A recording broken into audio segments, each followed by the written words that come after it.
Herzlich willkommen zu einem neuen Video auf meinem Kanal MJ Wilimir. Heute zeige ich zum ersten Mal ein Buch. Ich habe nicht besonders viele Bücher, weil ich jetzt auch nicht so der ganz große Leser bin. Aber dieses Buch habe ich mir letztens zum Geburtstag schenken lassen und es gefällt mir wirklich unheimlich gut.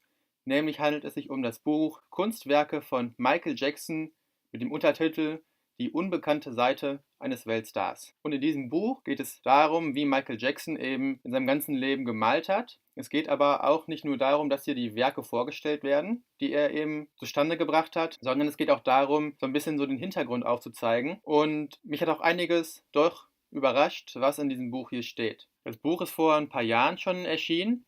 Das ist also nicht ganz neu. Ich habe es mir, wie gesagt, erst letztens zugelegt.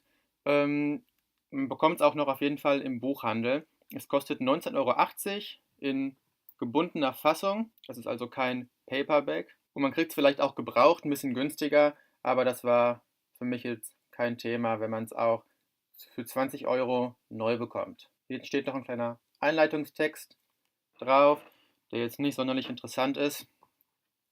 Generell kann man sagen, dass dieses Buch nicht unbedingt an Fans richtet. Natürlich auch an Fans, doch die Zielgruppe ist, glaube ich, viel weiter gefasst.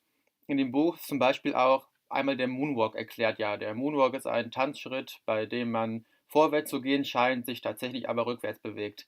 Dann kann man sehen, dass das eben nicht nur für Fans ist. Also für Fans müsste man den Moonwalk jetzt nicht erklären, das versteht sich ja wohl von selbst. Gut, dann öffne ich mal das Buch.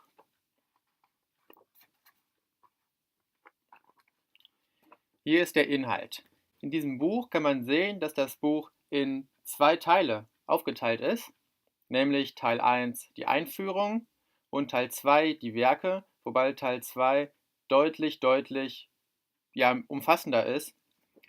In der Einführung wird eben ein bisschen was, ich sag mal, theoretisch erzählt, da ist also viel Text. Und in Teil 2 sind eben viele Werke von Michael Jackson, die teilweise auch im ersten Teil, also in der Einführung vorgestellt werden, dann explizit gezeigt auf einer ganzen Seite. Und da steht ein bisschen was dazu, das werde ich euch gleich alles zeigen. Es beginnt auf jeden Fall mit einem Vorwort von Catherine Jackson. Und dann wird hier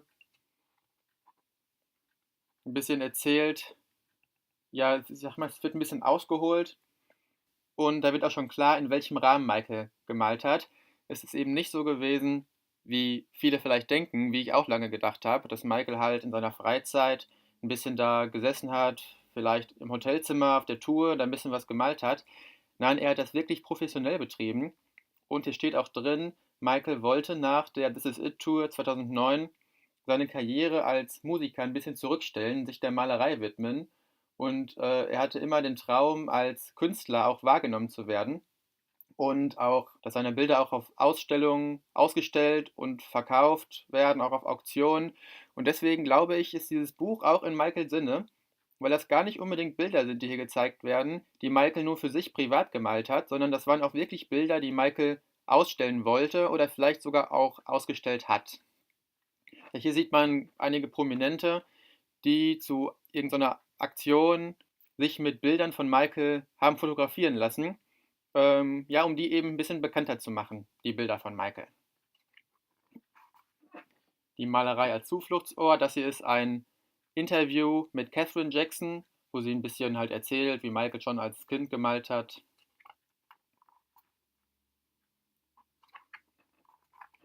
Dann geht sie um die Jackson Strong Alliance.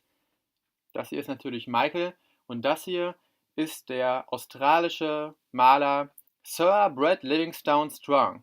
Und Michael und Strong haben tatsächlich eine Allianz, sozusagen also eine kleine Firma ja fast gegründet und die haben viel zusammen gemacht. Die haben das echt auf richtig professionellem Niveau betrieben und das wird hier in den nächsten Seiten erläutert. Ja, dann geht es darum, dass Michael viele Bilder auch für das Weiße Haus gemalt hat, zu irgendeiner Jahresfeier, die es da gab. Und deswegen war er auch ins Weiße Haus damals eingeladen bei Ronald Reagan.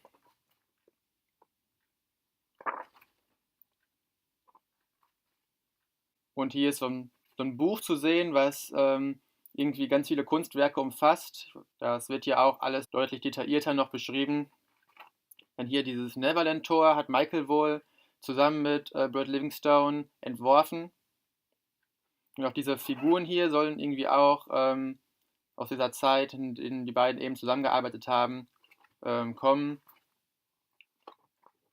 Ja, und ich blätter hier immer so ein bisschen durch. Das hier ist witzigerweise das einzige Bild überhaupt, für das Michael sich zum Porträtmalen hingesetzt hat. Das hat Brad Livingstone gemalt und beide haben es unterschrieben.